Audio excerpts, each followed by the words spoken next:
I had a heart attack and fell down the stairs. I was rushed to the hospital. The doctors desperately tried to reach my son and his wife. She answered, "We're on vacation. Don't bother us." When I came home, I found them showing my house to buyers. But when I said 3 words, panic. "I'm glad to have you here, Ad. Follow my story until the end and comment the city you're watching from, so I can see how far my story has reached." The pain hit me like a freight train at 3:47 in the morning. I remember the exact time because I was staring at the digital clock on my nightstand when my chest exploded in agony. At 61, I thought I knew what pain felt like. I'd worked construction for 30 years, broken ribs, torn muscles, herniated discs, but this was different. This was my body declaring war on itself. I tried to call out for help, but Leonard and Melissa had moved out months ago into their own place across town. The house felt enormous and empty as I stumbled toward the stairs, each step a monumental effort. My left arm had gone completely numb, and sweat poured down my face despite the December chill. That's when I fell. The wooden stairs that I'd climbed thousands of times suddenly became my enemy. My foot caught the edge of the second step, and gravity took over. I tumbled down 14 steps, my body hitting each one with a sickening thud.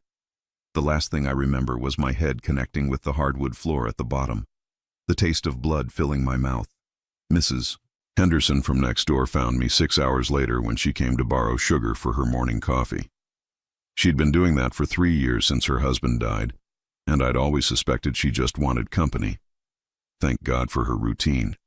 The paramedics said if she'd found me even an hour later, I wouldn't have made it. The ambulance ride was a blur of sirens and voices I couldn't quite understand. Someone kept asking me questions, but my mouth wouldn't work properly. I tried to tell them about Leonard, my son, but the words came out as mumbles. Everything felt distant, like I was watching someone else's life fall apart. St. Mary's Hospital became my world for the next 7 days. The ICU was a sterile prison of beeping machines and antiseptic smells. Tubes ran in and out of my body like I was some kind of science experiment. The doctors told me later that I'd had what they called a massive myocardial infarction. In plain English, my heart had nearly given up on me completely. Dr. Martinez, a kind woman with tired eyes, tried repeatedly to reach Leonard. I watched her make call after call from my bed, her frustration growing with each attempt. She'd dial the number I'd given her, wait, then hang up with a slight shake of her head. On the 3rd day, she finally got through. I was drifting in and out of consciousness, but I heard every word of that conversation. Dr. Martinez explained the situation carefully, professionally. She told whoever answered that I'd suffered a severe heart attack, that I was in critical condition, that family should come immediately. The response still echoes in my mind. "We're on vacation in Cabo. This is really inconvenient timing. Can't this wait until we get back next week?" Patrick's always been dramatic about his health. I recognized Melissa's voice immediately. My daughter-in-law of 8 years, the woman I'd welcomed into our family, the woman I'd helped buy her first car, the woman who'd convinced Leonard to name their future children after me. She was dismissing my near-death experience like I'd called to complain about a leaky faucet. Dr. Martinez tried again, her voice more urgent. "Ma'am, I need you to understand. Your father-in-law is in the ICU. His condition is extremely serious. We nearly lost him twice in the first 24 hours. Look, doctor, we paid $15,000 for this vacation. Non-refundable. Patrick will understand. He's tough as nails. Just keep him comfortable until we get back. Don't bother calling again unless he actually dies." The line went dead. I lay there in that hospital bed, machines keeping me alive, and felt something die inside me that had nothing to do with my heart. The woman I'd trusted, the woman who called me Papa Patrick and brought me homemade cookies every Sunday, had just written me off. Worse, I could hear Leonard in the background, not protesting, not demanding they come home, just silent. Dr. Martinez stood there for a long moment, staring at the phone. When she noticed my eyes were open, she tried to smile, but I could see the disgust in her expression. "I'm sure they're just in shock," she said, but we both knew that was a lie. The nurses were angels. Janet, a grandmother of 5, held my hand during the worst moments. Maria brought me ice chips when my mouth felt like sandpaper. They never asked about my family after that first day, but I caught them whispering sometimes, shaking their heads. I wasn't the first elderly patient they'd seen abandoned by family, and I wouldn't be the last. By day 5, I was stable enough to think clearly. And that's when the real pain started. Not physical pain, the medication handled most of that. This was the pain of understanding that the people I'd devoted my life to protecting and providing for had abandoned me in my darkest hour. Leonard, my only child, the boy I'd raised alone after his mother died when he was 12, hadn't even tried to call. I thought about all the sacrifices I'd made. Working double shifts to pay for his college education while I lived on ramen noodles, giving him and Melissa $25,000 for their wedding when I had to take out a second mortgage, watching their dog every weekend so they could go out and have fun as a young couple, fixing their car, their plumbing, their problems. Always their problems. The worst part was remembering the conversation I'd overheard 2 months ago. I'd gone to their house to drop off some of my late wife's jewelry that I thought Melissa might want. The front door was unlocked, so I'd walked in, calling out to announce myself. That's when I heard them in the kitchen. "I swear, Leonard, your father is going to live forever just to spite us," Melissa had said. "Do you know how much that house is worth? We could pay off all our debt and buy something nice with what's left over." "Don't talk like that," Leonard had replied, but his voice lacked conviction. "Dad's still healthy. Healthy and stubborn. He needs to be in a nursing home anyway. That house is too big for one person. It's wasteful." I'd left quietly that day, the jewelry box still in my hands, my heart heavy with the knowledge that my own family was waiting for me to die. But even then, I'd made excuses for them. Young people say thoughtless things. They didn't really mean it. Lying in that ICU bed listening to machines keep me alive while my family enjoyed margaritas on a beach, I finally understood that they'd meant every word. On the 7th day, Dr. Martinez gave me the news I'd been hoping for. My heart was stable enough for me to go home. The damage was significant, but with medication and lifestyle changes, I could expect to live several more years. As she spoke, I made a decision that would change everything. If Leonard and Melissa thought I was already dead to them, maybe it was time to show them what that actually looked like. Mrs. Henderson drove me home from the hospital in her ancient Buick, fussing over me like a mother hen. She'd visited me every day during my stay, bringing magazines and homemade soup that the nurses had to turn away because of my restricted diet.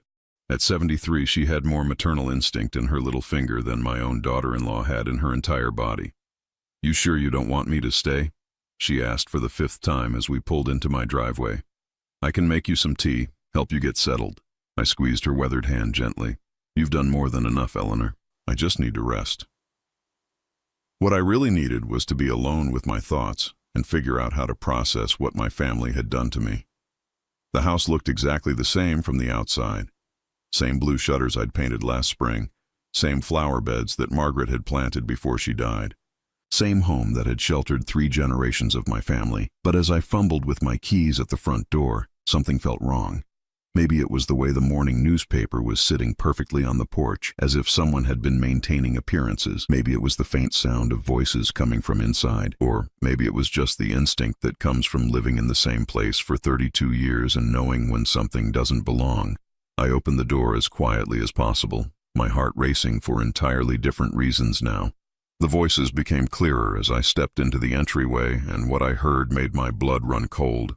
"The master bedroom has incredible natural light," a woman's voice was saying, "and this hardwood flooring is original to the house, 1952. They don't make quality like this anymore." I recognized that voice, Melissa, but she was supposed to be in Cabo for another 3 days. "The square footage is exactly what we're looking for," a man replied. "What did you say the asking price was again?" My legs nearly gave out. Asking price? I pressed myself against the wall, heart hammering, and crept toward the living room where the voices were coming from. "We're asking $350,000, Leonard's voice answered. "I know it seems high, but this neighborhood is about to explode in value. The city's planning a new shopping complex just 2 miles away. $350,000. They were selling my house. My house. While I was fighting for my life in the ICU, they'd put my home on the market. I peered around the corner and saw them. Leonard stood near the fireplace wearing a black suit I'd never seen before, his face bearing an expression of forced solemnity. Melissa was dressed entirely in black as well, a tissue dabbing at perfectly dry eyes. Between them stood a middle-aged couple, the potential buyers, examining my living room like they were already measuring it for their furniture. "The estate sale will be next weekend," Melissa was saying, her voice catching just enough to sound believable. We just can't bear to keep Papa's things. Too many memories, you understand. Estate sale. Papa's things. She was talking about me in the past tense. The woman buyer nodded sympathetically. How long ago did you lose him? Just over a week, Leonard replied, his voice steady. Massive heart attack. Very sudden. At least he didn't suffer long. I had to grip the door frame to keep from falling over. They weren't just selling my house. They were telling people I was dead. These strangers were touring my home, planning their lives in my space, while my son and daughter-in-law played the grieving survivors. Was he sick for long? The mail buyer asked. Melissa dabbed at her eyes again. Papa Patrick was such a strong man, worked in construction his whole life. But his heart? The doctor said it was just his time. He went peacefully in his sleep. Peacefully in his sleep. Not alone on the floor after falling down the stairs. Not hooked up to machines while they sipped cocktails on a beach. Peacefully in his sleep. Like some fairy tale ending. We're so sorry for your loss, the woman said. Losing a parent is never easy. He was more than a father-in-law to me, Melissa replied, and I could hear the practiced grief in her tone. He was like my own dad. We lived here with him for the past 2 years, taking care of him. When Leonard inherited the house, we just knew we couldn't stay. Too many ghosts. 2 years. They'd never lived here with me. They'd visited for dinner occasionally, usually when they needed money or wanted me to fix something. But Melissa was spinning a story of devoted caregivers, sacrificing their youth to tend to an aging patriarch. The house has been well maintained, Leonard added. I made sure Dad had the roof redone just last year, and the furnace is only 3 years old. You won't have any major expenses for quite a while. I had paid for that roof. $12,000 I'd saved for years to keep the house in good condition. And the furnace. Another $4,000 I'd scraped together after the old one died during a bitter January cold snap. Leonard had helped with neither expense, despite my hints that his inheritance would benefit from maintaining the property. The buyers walked through my living room, admiring the built-in bookshelves I'd constructed myself, running their hands along the mantelpiece where photographs of 3 generations of my family sat. Photos that included Leonard as a baby, as a graduate, as a groom. Photos that told the story of a life lived and a family loved. When would you need us to close? The man asked. As soon as possible, Melissa replied quickly. We've already purchased our new home, and frankly, staying here is just too painful. Every room holds memories. Our new home. They'd already bought another house with money they didn't have, banking on my death and their lies to make it all work. The audacity was breathtaking. We can have the paperwork ready by Monday, the woman said. Would that work for you? That would be perfect, Leonard nodded. We really appreciate you folks understanding our situation. It's been such a difficult time. I watched my son, the boy I'd taught to ride a bike and helped with homework, and walked down the aisle at his wedding, shake hands with strangers who were buying his father's home with his father's money while his father was supposedly dead. The betrayal was so complete, so calculated, that I almost admired its thoroughness. As the buyers headed toward the front door, discussing financing and inspection dates, I slipped back toward the entryway. I needed to get out before they saw me, needed time to process what I'd witnessed. But as I reached for the door handle, I heard Melissa's voice one more time. Oh, and just so you know, we've already cleaned out most of Papa's personal items, donated his clothes to charity, sold his tools to a neighbor. We kept a few family photos for Leonard, but everything else had to go. It was just too hard to look at his things every day. My tools. The craftsman said I'd built my career with. The wrenches and saws that had put food on our table and Leonard through college. Gone. Given away like they were worthless junk instead of the instruments that had built our life.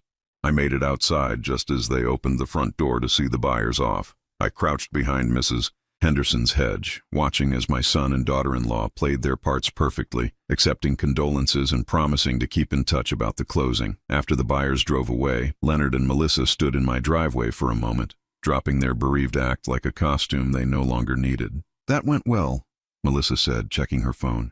They'll pay asking price, no negotiation. We should clear almost $300,000 after the realtor's fee. Are you sure about this? Leonard asked, and for a moment I thought I heard doubt in his voice. I mean, what if someone finds out he's not actually dead? Melissa laughed, the sound sharp and cold. Who's going to tell them? The hospital thinks we're out of town. We haven't talked to his friends in months. By the time anyone figures it out, we'll have the money and be long gone. But what if he comes home? From where? Melissa's voice turned hard. He doesn't have anywhere else to go. His sister lives 3 states away and they barely talk. He'll come crawling back, and when he does, we'll deal with it then. Worst case, we tell him we were trying to help with his medical bills. Leonard nodded slowly, but I could see the uncertainty in his posture. I just keep thinking about what happens when people find out we lied. We'll cross that bridge when we come to it, Melissa replied, already walking toward their car. Besides, at his age, with his health problems, how long is he really going to last anyway? We're just speeding up the inevitable. I watched them drive away in the car I'd helped them buy, leaving me crouched behind a neighbor's hedge, officially dead according to their version of reality. The afternoon sun felt cold against my face as I stood up slowly, my legs shaking, not from my recent hospitalization, but from the magnitude of what I'd discovered. They hadn't just abandoned me in my moment of need. They'd killed me off entirely, erased me from my own life, and were profiting from my fictional death. The house where I'd planned to live out my remaining years was sold. My possessions were scattered to the wind. My very existence had been edited out of their story, but they'd made one crucial mistake. I wasn't dead, and I had no intention of staying that way. I spent 2 hours sitting in Mrs. Henderson's kitchen, drinking coffee that tasted like sawdust and trying to make sense of what I'd witnessed. She kept shooting me worried glances over her reading glasses, clearly sensing that something was wrong but too polite to pry. Every few minutes she'd offer me another cookie or suggest I lie down, but food was the last thing on my mind. My house was sold.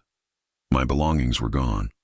According to my son and daughter-in-law, I was dead and buried. The magnitude of their betrayal sat in my chest like a stone, heavy and cold. But underneath the hurt, something else was growing, something that felt like steel forming in my spine. "Eleanor," I finally said, setting down my untouched coffee, "I need to ask you a favor." She folded her newspaper and gave me her full attention. "Anything, Patrick. You know that. Can I borrow your car for a few hours? There's something I need to take care of." Her weathered face creased with concern. "Honey, you just got out of the hospital. Should you be driving? I can take you wherever you need to go." I shook my head gently. "This is something I need to do alone, but I promise you, I'll be careful." She studied my face for a long moment, then reached into her purse and handed me her keys. "Just promise me you'll call if you need anything. And Patrick?" She touched my arm lightly. "Whatever's going on, you don't have to face it alone." If only she knew how alone I'd been all along. I drove to Leonard's apartment complex across town, my hands steady on the wheel despite everything. The afternoon sun cast long shadows across the parking lot as I pulled up next to their silver Honda, the car I'd co-signed for when Leonard's credit wasn't good enough. Another favor, another sacrifice that had apparently meant nothing. Their apartment was on the second floor of a generic complex that looked like 1,000 others built in the 1980s. Beige siding, brown trim, no personality. I climbed the stairs slowly, partly because of my recent heart attack, but mostly because I wanted time to prepare for what came next. I could hear them through the door before I knocked. Melissa's voice was animated, excited. "I called Jenny at the real estate office. She says we can probably close by Friday if the buyers can get their financing approved that quickly. That's 4 days, Leonard. 4 days and we're free."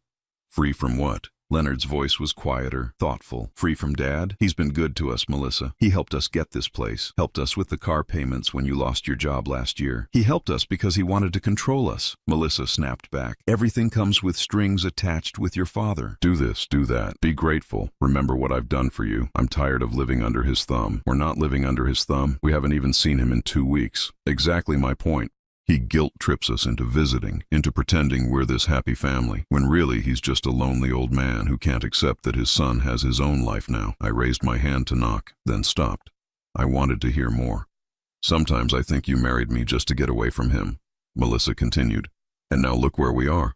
28 years old and still dependent on Daddy's handouts. This house sale is our chance to finally be independent. By lying and telling people he's dead, it's a white lie. A temporary solution. Once we get the money and pay off our debts, we can figure out the rest later.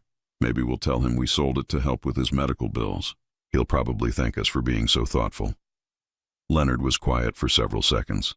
When he spoke again, his voice was resigned. "I just hope we're doing the right thing." "We are," Melissa said firmly. "Trust me on this. Your father will be fine. He's tougher than he looks, and he's got that Social Security check coming in every month. He doesn't need a big house anymore anyway. This is better for everyone." That's when I knocked. The conversation inside stopped immediately. I heard whispering, then footsteps approaching the door. Leonard's voice came through the wood, cautious. "Who is it?" I took a deep breath and spoke clearly. "Still not dead." The silence that followed was so complete I could hear my own heartbeat. Then came the sound of the chain lock being fumbled with, the deadbolt turning, and finally the door swinging open. Leonard stood in the doorway, his face the color of old paper. Behind him, Melissa sat frozen on their couch, a real estate contract in her hands and her mouth hanging open like she'd seen a ghost, which, in their version of reality, she had. "Dad?" Leonard's voice cracked like he was 12 years old again. But you were," the hospital said. "The hospital said I had a heart attack," I replied calmly. "They didn't say I died, though apparently you two have been spreading that story around town." Melissa shot to her feet, the contract fluttering to the floor. "Patrick! Oh my God, we thought. The doctors couldn't reach us in Mexico, and when we got back and you weren't at the hospital, we assumed." "You assumed wrong," I said, stepping into their apartment uninvited. The space was small but nicely furnished, mostly with items I'd bought them as housewarming gifts. The coffee table where my supposed death certificate lay was one I'd built in my workshop and given them for their first anniversary. Leonard closed the door behind me, his hands shaking. "Dad, I can explain everything. When we got back from vacation and found out what happened, we panicked. We didn't know what to do. So you decided to sell my house and tell people I was dead?" I kept my voice level, conversational. "That seems like an interesting solution to panic." Melissa had recovered some of her composure and stepped forward, tears appearing in her eyes as if by magic. "Papa Patrick, you have to understand. We were devastated when we heard about your heart attack. We felt so guilty for not being there. When the hospital bills started coming in, we thought maybe selling the house would help cover your medical expenses." "Medical expenses," I repeated. "And I suppose the $300,000 you're asking for my house is all going to St. Mary's Hospital?" The tears dried up instantly. Leonard and Melissa exchanged a quick glance that told me everything I needed to know. "Well," Melissa stammered, "not all of it. We thought maybe we could use some of it to get you into a nice assisted living facility, somewhere with medical staff who could take better care of you than we could." "How thoughtful," I said. "And this assisted living facility, did you pick one out already? Or were you planning to let me know about this plan after you'd already spent my money?" Leonard found his voice again. "Dad, we weren't trying to hurt you. We just thought." "You thought I was dead," I finished for him. "Or at least you hoped I was. Tell me, son, when exactly did you plan to hold my funeral? Before or after you cashed the check from my house?" The apartment fell silent except for the hum of their refrigerator and the distant sound of traffic.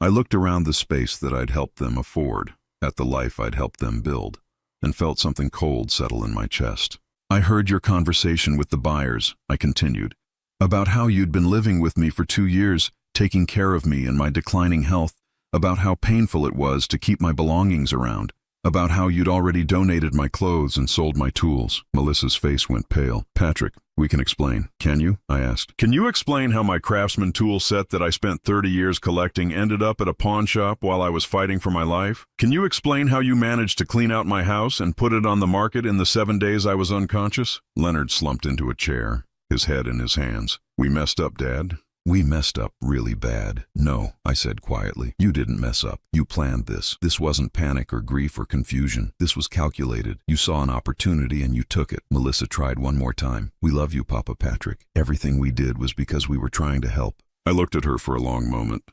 This woman who'd called me family for 8 years, who'd sat at my dinner table every Sunday, who'd cried at my wife's funeral and promised to take care of me in my old age. "If this is how you help people you love," I said, "I'd hate to see what you do to people you don't like." I turned toward the door, then stopped. "Oh, and one more thing. You might want to call those buyers and tell them the deal's off, because I'm very much alive and I'm very much still the owner of that house." "Dad, wait," Leonard called after me. "We can work this out. We can fix this." I paused with my hand on the doorknob. "Some things can't be fixed, Leonard. Some things once broken stay broken forever." As I walked down the stairs toward Mrs. Henderson's car, I could hear them arguing through their thin walls. Melissa's voice was sharp and angry, Leonard's defensive and weak. But I didn't slow down to listen. I had heard enough of their lies to last a lifetime. The drive back to Eleanor's house gave me time to think about what came next. They knew I was alive now, which meant they'd have to scramble to undo their lies. The buyers would find out they'd been deceived. The real estate agent would ask uncomfortable questions. Leonard and Melissa would have to explain how they'd managed to sell a house they didn't own on behalf of a man who wasn't dead. But that was just the beginning, because what they didn't know, what they couldn't possibly know, was that I'd been planning for this possibility for years.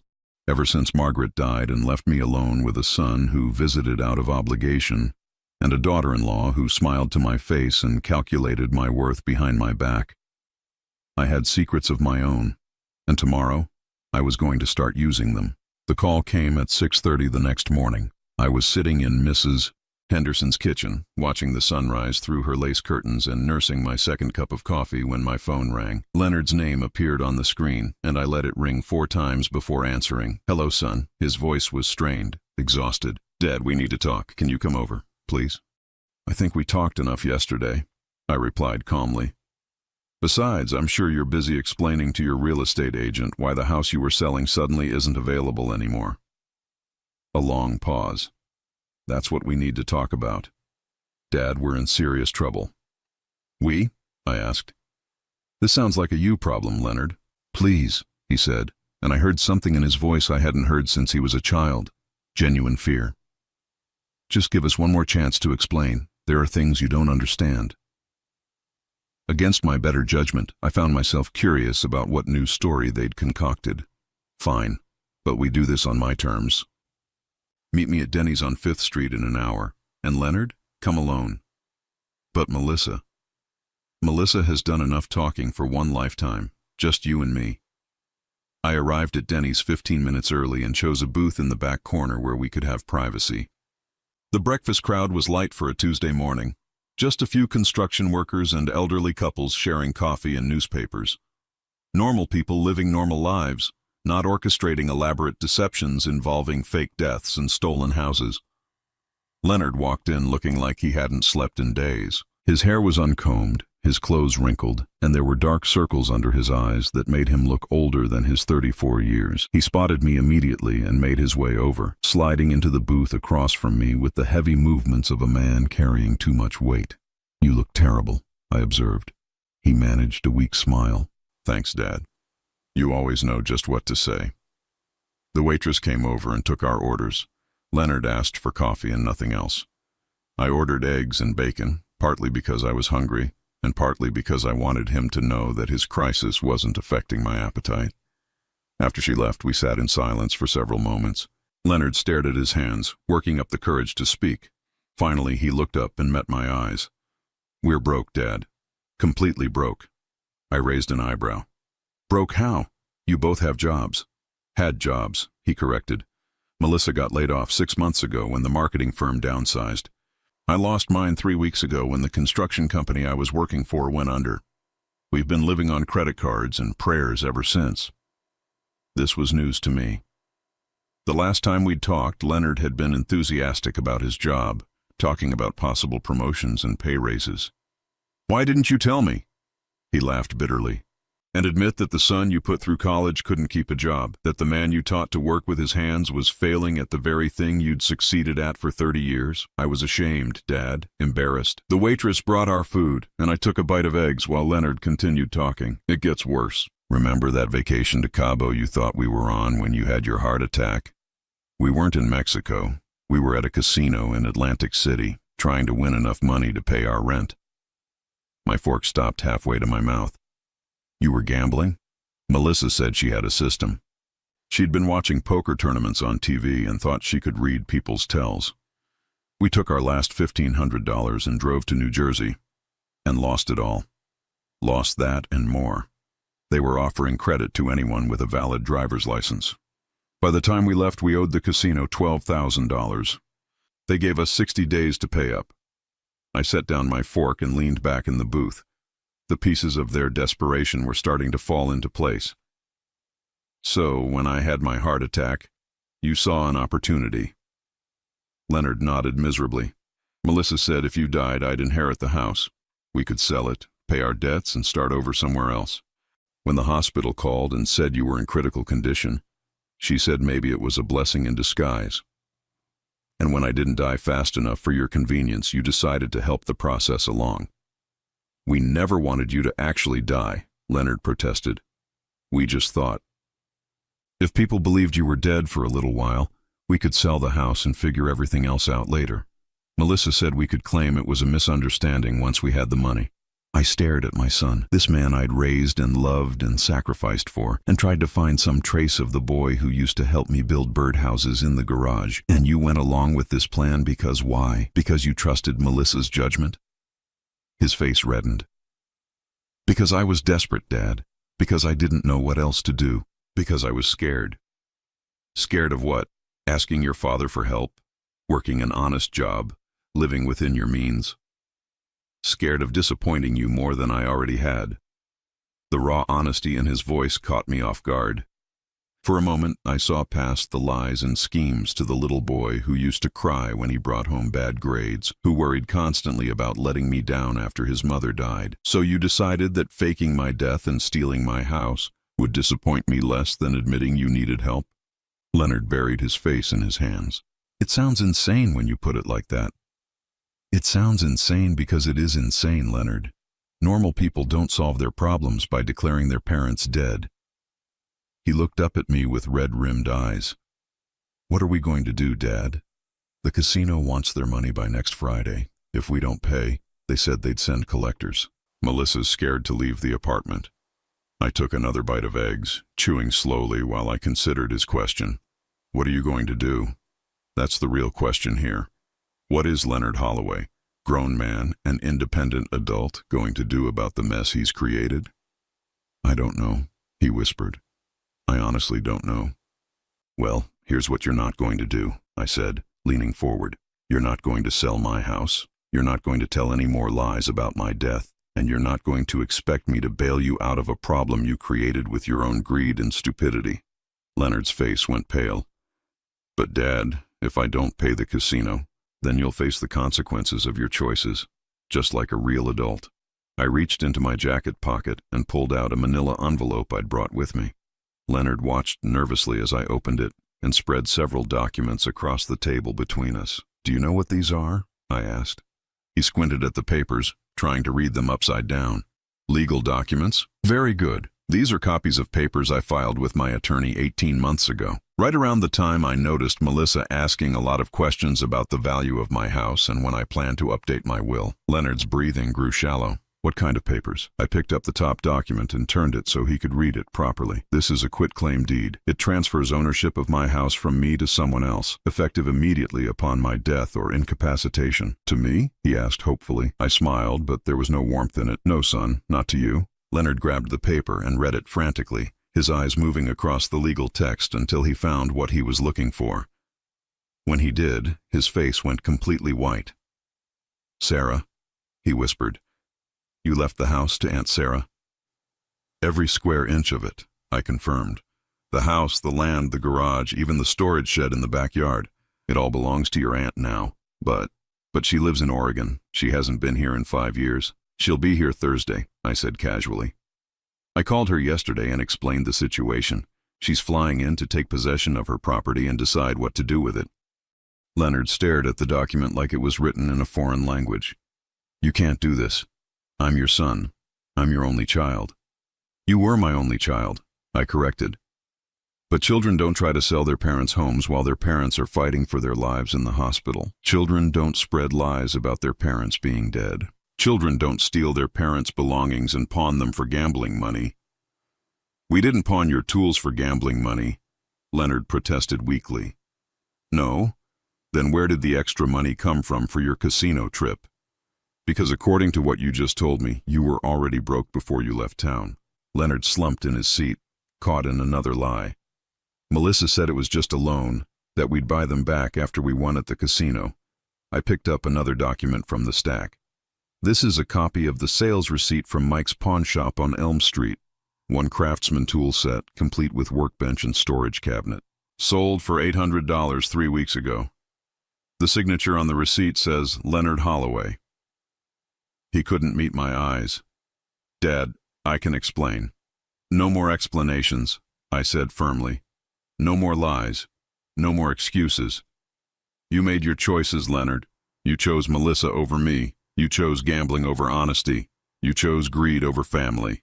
Now you get to live with those choices. I gathered up the papers and slid them back into the envelope. Sarah will be contacting you about retrieving any personal items you might have left in the house.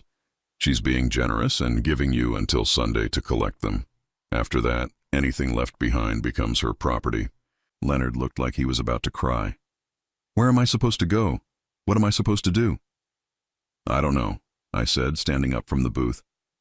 But I suggest you figure it out quickly. And Leonard, next time you decide to fake someone's death for money, make sure they're actually dead first. I left him sitting there in that Denny's booth, staring at the ruins of his plan and the consequences of his choices. As I walked to Mrs. Henderson's car, I felt something I hadn't experienced in years. I felt free. The next 3 days passed in a strange kind of suspended animation. I stayed with Mrs. Henderson, sleeping in her guest room that smelled like lavender and old books, eating her homemade soup, and trying to process the magnitude of what my family had done to me. She didn't ask questions, bless her heart, just puttered around the house, humming old songs and making sure I took my heart medication on schedule. But my mind wouldn't rest. Every time I closed my eyes, I saw Leonard's face in that Denny's booth, the moment he realized that his inheritance had vanished like smoke. Part of me, the part that had rocked him to sleep when he had nightmares and taught him to tie his shoes, felt guilty for the devastation I'd caused. But a larger part, the part that had been slowly breaking under years of manipulation and neglect, felt vindicated. Sarah called Wednesday evening while I was helping Eleanor with her crossword puzzle. My sister's voice was warm but tired, colored by the 3-hour time difference and a day of travel preparations. Patrick, honey, I'm so sorry about everything you've been through, she said. I can't believe Leonard and that woman would do something so awful. I'm still trying to process it myself, I admitted, stepping out onto Eleanor's back porch for privacy. Are you sure you want to get involved in this mess? It's going to be complicated. Sarah laughed, the same laugh that had gotten us both in trouble as children. Complicated? Patrick, I've been dealing with complicated my whole life. Besides, someone needs to teach those two that actions have consequences. They're going to fight this, you know, Melissa especially. She's not going to give up easily. Let them fight. The paperwork is all legal and filed properly. Your attorney did good work. They can be as angry as they want, but the law is the law. After we hung up, I sat on Eleanor's porch swing, listening to the evening sounds of suburbia. Somewhere nearby, a dog was barking, and I could hear the distant hum of traffic from the main road. Normal sounds from a normal world that felt very far away from the chaos my life had become. Thursday morning brought Sarah to my doorstep at exactly 9 o'clock. Rolling a small suitcase behind her and wearing the same determined expression she'd worn as a child when she decided to climb the old oak tree in our backyard. At 57, my younger sister had grown into a formidable woman, silver-haired and sharp-eyed, with the no-nonsense attitude of someone who'd raised 3 kids and buried a husband. "You look like hell, big brother," she said, pulling me into a fierce hug. "Good to see you too," I replied, breathing in her familiar scent of vanilla perfume and determination. Eleanor insisted on making us breakfast before we headed to my house, fussing over Sarah like she was visiting royalty. The two women hit it off immediately, bonding over stories of stubborn men and ungrateful children. I sat at the kitchen table, listening to them chat and feeling more peaceful than I had in months. "Your brother's always been too generous for his own good," Eleanor told Sarah while flipping pancakes. "That boy of his has been taking advantage for years." "Leonard wasn't always like this," I said, feeling the need to defend my son despite everything. "He was a good kid, helpful, respectful.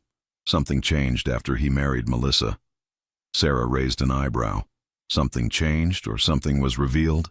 "Sometimes people don't change, Patrick. Sometimes they just stop hiding who they really are." The 3 of us drove to my house in Eleanor's Buick, Sarah in the passenger seat, and me in the back like a child being chauffeured to school.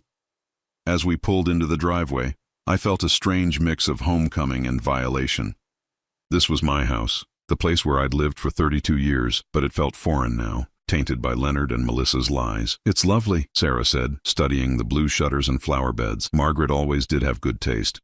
She planted those roses the year before she died," I said, pointing to a climbing rose bush by the front door. Said she wanted something beautiful to welcome people home. Well, today they're welcoming the rightful owner, Sarah replied, squaring her shoulders. Let's go inside and see what kind of mess we're dealing with. I used my key to open the front door, and we stepped into the house together. The first thing I noticed was the smell. Gone was the familiar scent of coffee and wood polish, replaced by something chemical and sharp. Air freshener, I realized. They'd been trying to mask the scent of home with something artificial. The living room looked smaller somehow, emptier despite most of the furniture still being in place. Then I realized why. All the personal touches were gone. The family photos that had lined the mantelpiece, the small decorations Margaret had collected over the years, the throw pillows she'd sewn by hand. Everything that made the house feel like home had been removed. They really did clean house, Sarah observed, running her finger along the empty mantelpiece. How thorough of them. We moved through the rooms systematically, documenting what was missing and what remained. My bedroom had been stripped of everything personal. Margaret's jewelry box was gone from the dresser, along with the framed wedding photo that had sat beside it for 23 years. Even the quilt Margaret's mother had made us was missing from the bed. The kitchen was perhaps the most painful. Margaret's recipe box, the one she'd inherited from her own mother and added to for 40 years, was nowhere to be found. Her cast-iron skillet, seasoned with decades of family meals, had vanished. The coffee mug she'd bought me for Father's Day 15 years ago, the one with "World's Best Dad" printed in fading letters, was gone. They took everything that mattered, I said, standing in the middle of the kitchen where I'd eaten breakfast every morning for 3 decades. Everything that had meaning. Sarah put her hand on my shoulder. Things can be replaced, Patrick. What matters is that you're here to replace them. We were in the basement, checking to see if any of my tools had survived the great sell-off when we heard car doors slamming in the driveway. Through the small basement window, I could see Leonard and Melissa getting out of their Honda, both of them looking grim and determined. Showtime, Sarah murmured. We climbed the stairs to meet them at the front door. Leonard had his key ready, but Sarah intercepted him on the porch. I'm sorry, but you don't live here anymore, she said pleasantly. You'll need to knock like any other visitor. Leonard looked confused. Who are you? I'm Sarah Holloway Morrison, Patrick's sister, and as of Tuesday morning, I'm the legal owner of this property. She held up the deed. So I'm going to need you to put that key away and explain what you're doing here. Melissa pushed past Leonard, her face flushed with anger. This is ridiculous. Patrick can't just give his house away to spite us. Leonard is his son. He has rights. Actually, he doesn't, Sarah replied calmly. Patrick is the rightful owner of this property, and he can dispose of it however he sees fit. Which he did, legally and properly. We're not leaving, Melissa declared, crossing her arms. This is our home too. We've lived here for 2 years taking care of Patrick. We have tenant rights.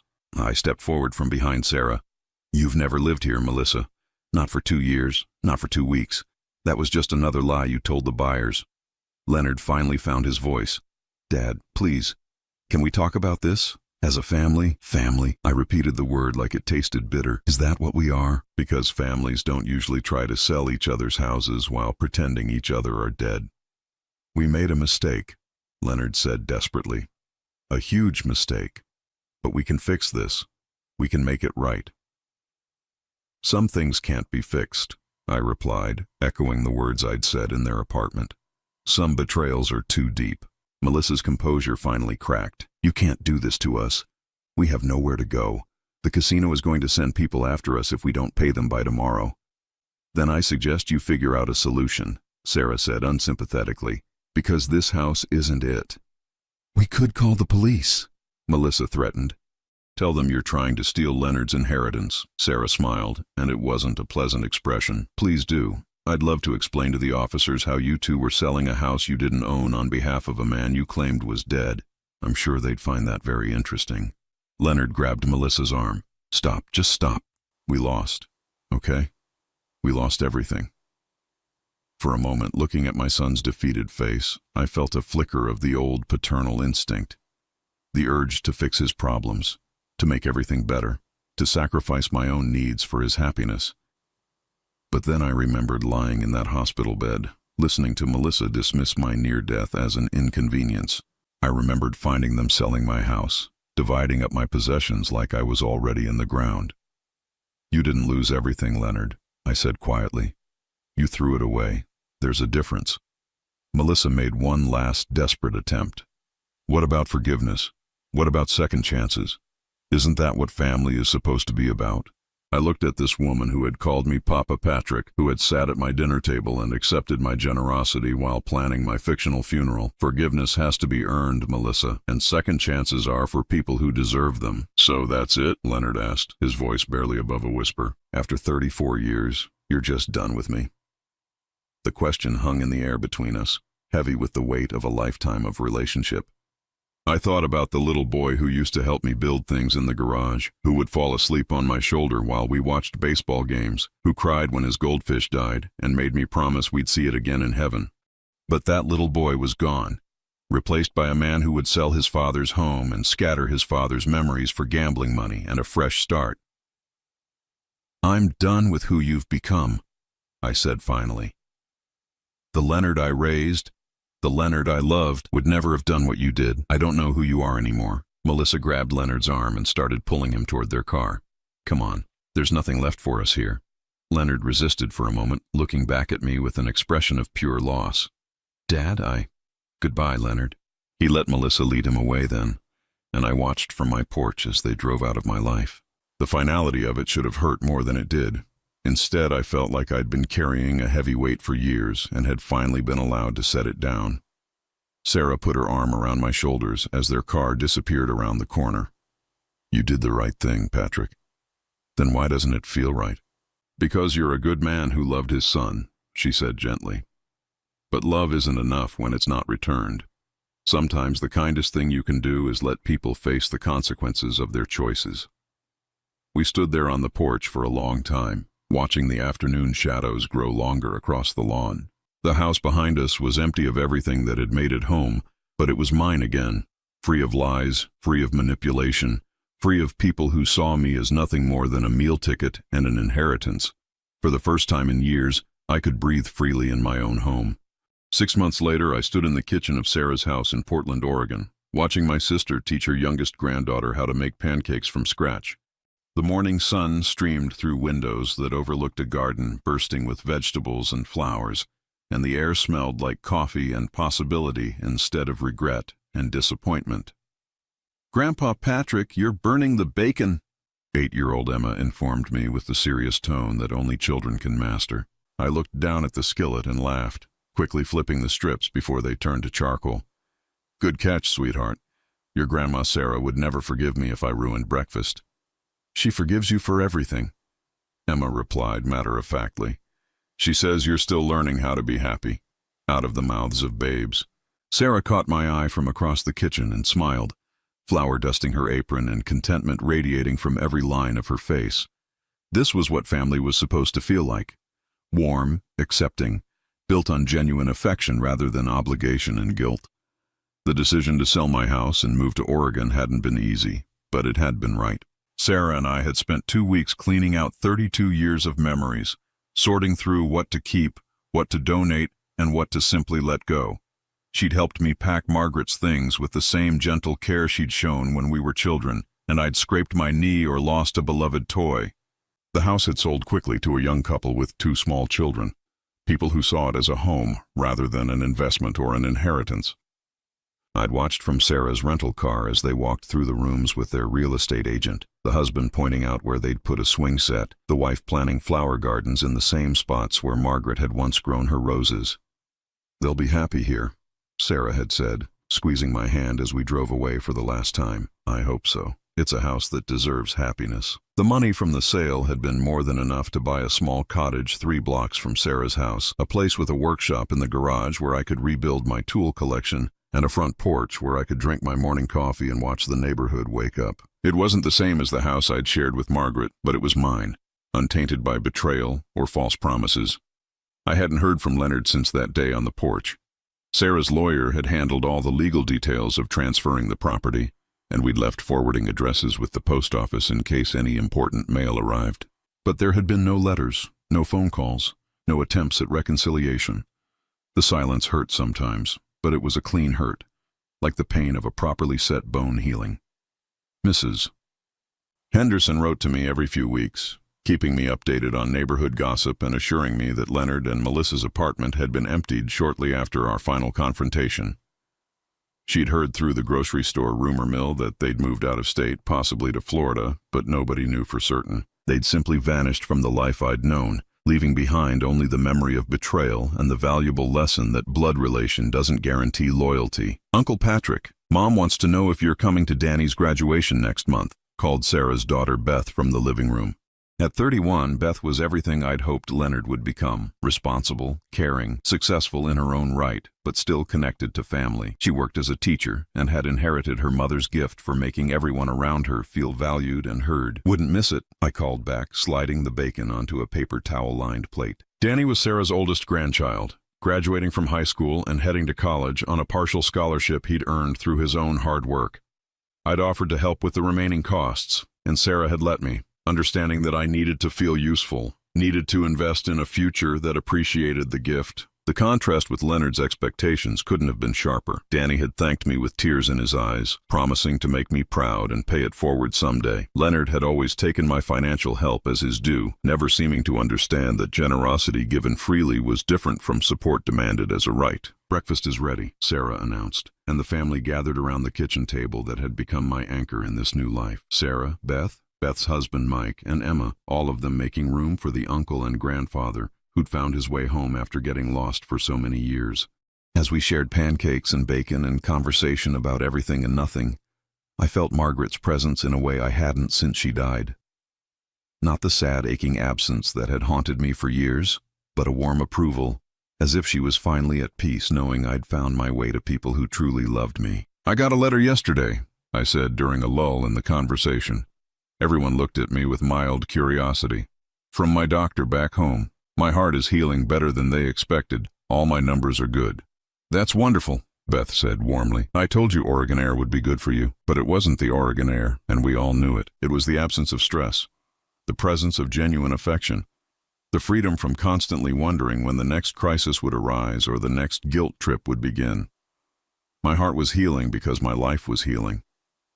After breakfast, I helped Sarah with the dishes while the others scattered to their various weekend activities. We worked in comfortable silence, the kind that only comes between people who've known each other their whole lives and don't need constant conversation to feel connected. "Any regrets?" Sarah asked as she handed me a plate to dry. I considered the question seriously.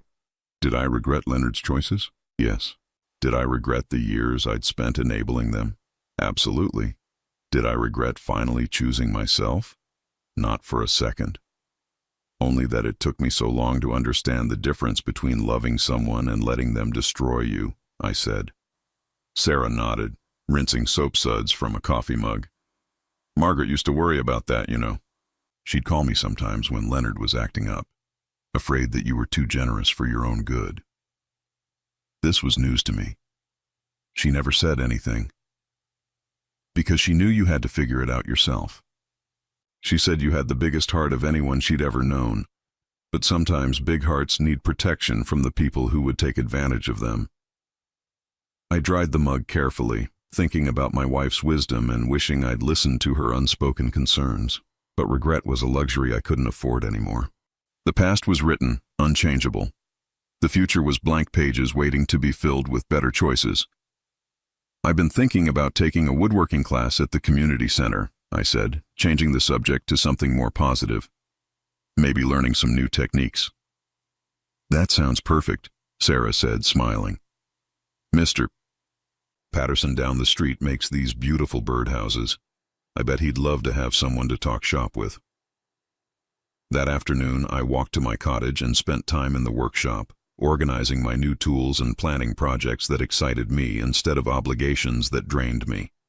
I was building a toy chest for Emma, something she could keep her treasures in and maybe pass down to her own children someday. It was the kind of project I'd once imagined making for Leonard's children, the grandchildren who would never exist because my son had chosen immediate gratification over the long-term work of building a family. As evening approached, I sat on my front porch with a glass of sweet tea, watching neighbors walk their dogs and children ride bicycles on sidewalks, free from the weight of dysfunction and disappointment. The mailman waved as he passed, a friendly gesture in a place where I was known as Sarah's brother Patrick, rather than the man whose son had tried to fake his death for money. My phone rang, and for a moment my heart jumped with the old hope that it might be Leonard, ready to apologize and rebuild our relationship. But the caller ID showed Sarah's number, and I answered with genuine pleasure instead of anxious anticipation. "Did you remember to take your evening medication?" she asked without preamble. "Yes, Mother," I replied, laughing. "All taken care of." "Good. And did you eat dinner? You can't live on bacon alone despite what you seem to think. I had a sandwich and some of those strawberries from your garden. I'm fine, Sarah, better than fine." There was a pause, then her voice became softer. "I'm proud of you, Patrick, for everything you've been through, for the choices you made, for starting over at 61. Not everyone would have had the courage." "I had good teachers," I said, looking across the street where Mr. Patterson was indeed working on a birdhouse in his driveway. "And better family than I realized." After we hung up, I sat on my porch until full darkness fell, listening to the sounds of a peaceful neighborhood and feeling something I hadn't experienced in years. Complete contentment. No worry about when the next crisis would hit. No anxiety about disappointing anyone. No guilt about setting boundaries. I thought about Leonard sometimes, wondered if he'd found a way to pay his debts and start over somewhere new. Part of me hoped he had, hoped that losing everything had taught him the same lessons it had taught me. But I no longer felt responsible for his choices or their consequences. He was a grown man who had made his decisions with full knowledge of what they might cost. The heart attack that had nearly killed me had actually saved my life by showing me who I could count on and who I couldn't.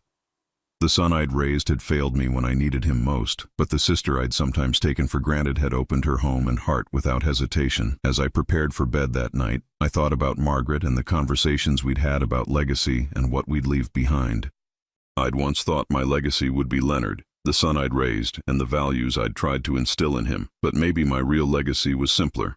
The example of someone who'd finally learned to value himself enough to walk away from people who didn't.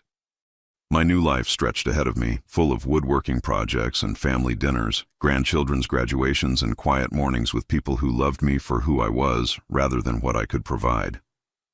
At 61, with a damaged heart but a healed spirit, I was finally free to discover who Patrick Holloway could be when he wasn't trying to earn love that should have been freely given. And for the first time in years, I couldn't wait to find out.